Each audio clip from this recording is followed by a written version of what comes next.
live វិចានៅរាជធានីភ្នំពេញទេសូមជម្រាបសួរលោកវិចាសូមអធិស្ឋានលោកវិចបានដាច់ទៅហើយចាលោកឡាយវិចយើងក្រុមការងារនៅស្វាគមន៍ជាបន្តសូមអញ្ជើញទូរស័ព្ទមកម្ដងទៀតបាទចាជាពិសេសអ្នកប្រិមិត្តយើងដែលគាត់នៅតាមបណ្ដាខេត្តហើយគាត់មានមិនមានថវិកាគ្រប់គ្រាន់សម្រាប់មកចូលរួមនៅក្នុងនេះក៏អាចចូលរួមតាមរយៈប្រព័ន្ធទូរស័ព្ទបានដែរឥឡូវនេះយើងសូមទទួលលោកសុកចានៅខេត្តកណ្ដាលសូមជម្រាបសួរលោកសុកចាបាទជំរាបសួរបាទលោកសុកធ្លាប់ស្គាល់លោកបណ្ឌិតដែរទេបាទខ្ញុំអត់ដែរឃើញគាត់ទេប៉ុន្តែខ្ញុំតាមបានស្ដាប់គាត់នៅក្នុងវិទ្យុបាទចំណុចណាខ្លះដែលធ្វើឲ្យលោកគោរពស្រឡាញ់លោកបណ្ឌិតឃើញថាលោកបណ្ឌិតតាមលៃហ្នឹងគាត់បញ្យល់វិទ្យាជនឲ្យធ្វើតែអំពើល្អហើយមិនគួរណាដែលជនអាក្រក់ហ្នឹងប៉ុនពងសម្រាប់គាត់ឲ្យយុត្តិធម៌អញ្ចឹងសោះខ្ញុំតែសោកស្ដាយមែនទែនខ្ញុំតាមដានស្ដាប់តាំងពីគាត់ស្លាប់មកខ្ញុំដេកស្រក់ទឹកភ្នែកខ្ញុំថាស្ទើរជាតិខ្មែរដូចគ្នាមិនគួរណាគាត់ចង់ឲ្យខ្មែររីកចម្រើនគួរណា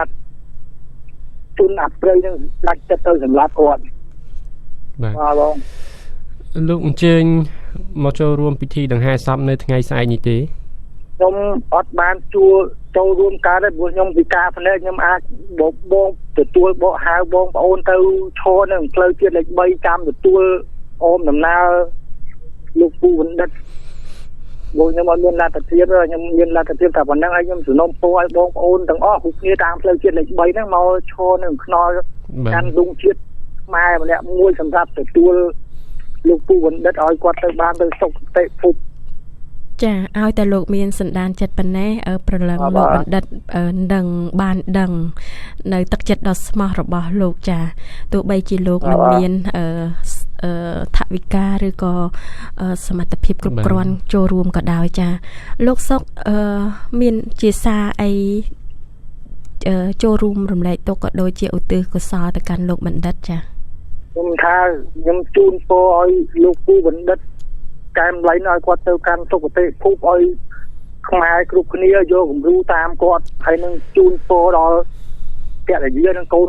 គាត់ទាំងអស់ហ្នឹងឲ្យបានសេចក្តីសុខក្តីចម្រើននឹងអស់គ្នាទៅបាទចាសូមជម្រាបលាលោកសុកចាបាទ